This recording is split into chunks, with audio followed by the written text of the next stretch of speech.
Exam Tutor lectures, click on subscribe button and click on bell icon for latest notifications. Hello everyone, welcome to examtutorial.com. This is part 16 of our chapter 1, some basic concepts of chemistry, and in this topic we are going to do a very important topic, that is limiting reagent. In our last video we studied about the stoichiometric calculation और हमने उस calculation में देखी थी कि equation जो होती है वो बैलेंस्ड होनी बहुत ज़रूरी है, बिकॉज अगर वो बैलेंस नहीं होगी तो हम अमाउंट ऑफ रिएक्टेंट कितना रिक्वायर्ड है एक प्रोडक्ट बनाने में वो हम नहीं निकाल सकते हैं कैलकुलेशन में. सो बैलेंस केमिकल इक्वेशन तो इम्पॉर्टेंट है, लेकिन उसके साथ लिमिटिंग रिएजेंट भी बहुत इम्पॉर्टेंट है स्टोइकोमेट्रिक कैलकुलेशंस में. Why? Because many a times जब एक रिएक्शन की जाती है तो there are different amount of reactants हम लेते हैं. ठीक है, जो अमाउंट रिक्वायर्ड होता है एक बैलेंस्ड केमिकल रिएक्शन में, उतना रिएक्टेंट जो है उसका अमाउंट डिफरेंट होता है what ever is required in a balanced chemical equation. तो ऐसी सिचुएशन में क्या होता है, कई बार एक रिएक्टेंट बहुत ज्यादा है देन द अदर रिएक्टेंट, एक जैसे कि रिक्वायर्ड है एक बैलेंस्ड इक्वेशन में, तो जो रिएक्टेंट प्रेजेंट है लीस्ट अमाउंट में, कम अमाउंट में, वो जल्दी कंज्यूम हो जाएगा रिएक्शन में. जैसे कि A is reacting with B to give you C plus D, और हमें पता है B का अमाउंट कम है which is required, उससे कम है, तो ऐसे में क्या होगा जब B खत्म हो गया रिएक्शन में, ठीक है, तो ये रिएक्शन फर्दर कैरी नहीं होगी. The reactant which get consumed first, जो कम अमाउंट में प्रेजेंट है, limits the amount of product form and is therefore called the limiting reagent. ठीक है, वो लिमिट कर देता है प्रोडक्ट फॉर्मेशन को, कम कर देता है, उसकी वजह से एक रिएक्शन पूरा नहीं होता, उतना प्रोडक्ट नहीं बनता. So that is why B is known as limiting reagent here. Stoichiometric calculation जब की जाती है तो ये एस्पेक्ट भी उसमें देखा जाता है. सो कैलकुलेशन अगर हम करें एक इक्वेशन की, that 50.0 kg of nitrogen is reacting with 10.0 kg of hydrogen. They are mixed together to produce ammonia. Calculate the amount of ammonia formed. कितना फॉर्म होता है, तो आइडेंटिफाई करना है हमें लिमिटिंग रिएजेंट को in the production of ammonia in this situation. Nitrogen, which is in gas form, is reacting with hydrogen and is giving ammonia. All the three are in gaseous form. So सबसे पहले हम moles calculate करेंगे. Number of moles of nitrogen क्या होंगे, it is equal to 50.0 kg of nitrogen into 1000 gram nitrogen divided by 1 kg nitrogen into 1 mole nitrogen divided by 28.0 gram nitrogen, which is equal to 17.86 into 10 raised to power 2 mole after this whole calculation. In the same way, if we calculate the number of mole of hydrogen, which is equal to, यहाँ पे कितना kg दिया है, 10 kg.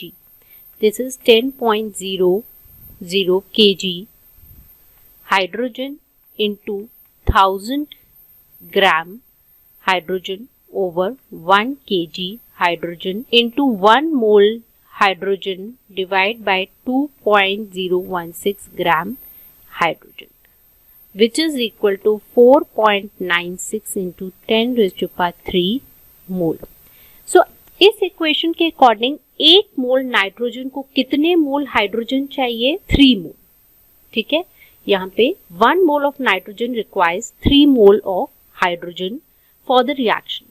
So 17.86 into 10 raised to power 2 mole of nitrogen को number of moles कितने चाहिए होंगे, वो हम कैलकुलेट करेंगे यूनिटरी मेथड से, कि अगर 3 मोल्स को, अगर 1 मोल ऑफ नाइट्रोजन को 3 मोल ऑफ हाइड्रोजन चाहिए तो 17.86 को कितने रिक्वायर्ड होंगे, it will be 3 mole hydrogen divide by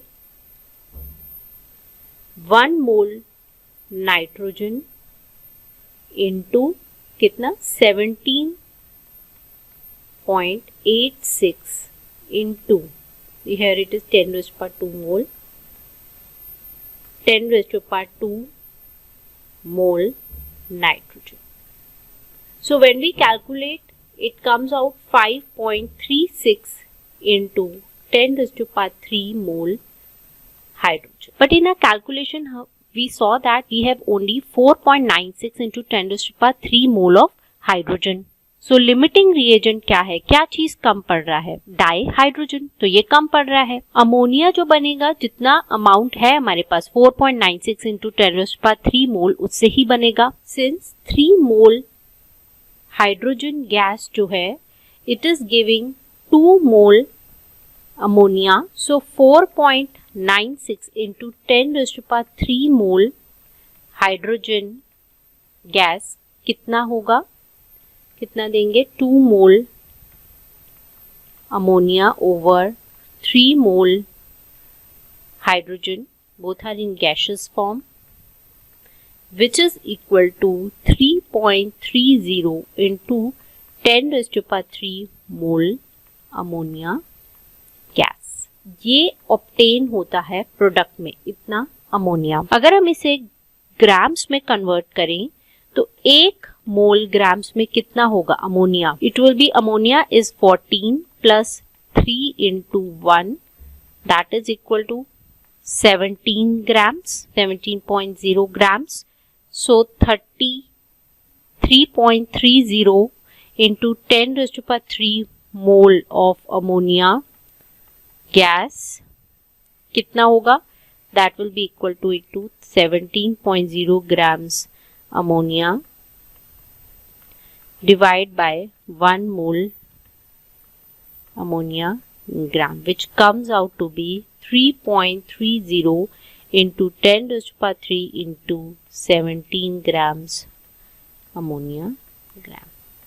And calculations अगर हम करेंगे, it will be 56.1 into 10 raised to power 3 grams ammonia equal to kg में it will be 56.1 kg ammonia. So this is the amount of ammonia which is produced. And limiting reagent इसमें कौन सा है, di hydrogen, जिसकी वजह से the amount of ammonia कितना produce होगा वो लिमिट होता है. सो ये कॉन्सेप्ट था लिमिटिंग reagent का. In our next video we will do about various important terms जैसे कि mass percent, mole fraction, molarity, molality. ये बहुत important है जब हम एक लेबोरेटरीज में वेरियस रिएक्शंस कैरी करते हैं. तो जो कॉन्सेंट्रेशन सॉल्यूशन का दिया जाता है रिएक्टेंट प्रोडक्ट्स का, वो डिफरेंट टर्म्स में आपको दे सकते हैं. The concentration, amount of substance कितना प्रेजेंट होगा इन इट्स वॉल्यूम, उसको हम एक्सप्रेस करते हैं डिफरेंट वेज में, जो कि है मास परसेंट, मोल फ्रैक्शन. तो इनकी अंडरस्टैंडिंग होना बहुत इंपॉर्टेंट है, इनमें कंफ्यूजन नहीं होना चाहिए. That's all for this video. If you have not subscribe to Exam Total lectures, do subscribe and don't forget to click on the bell icon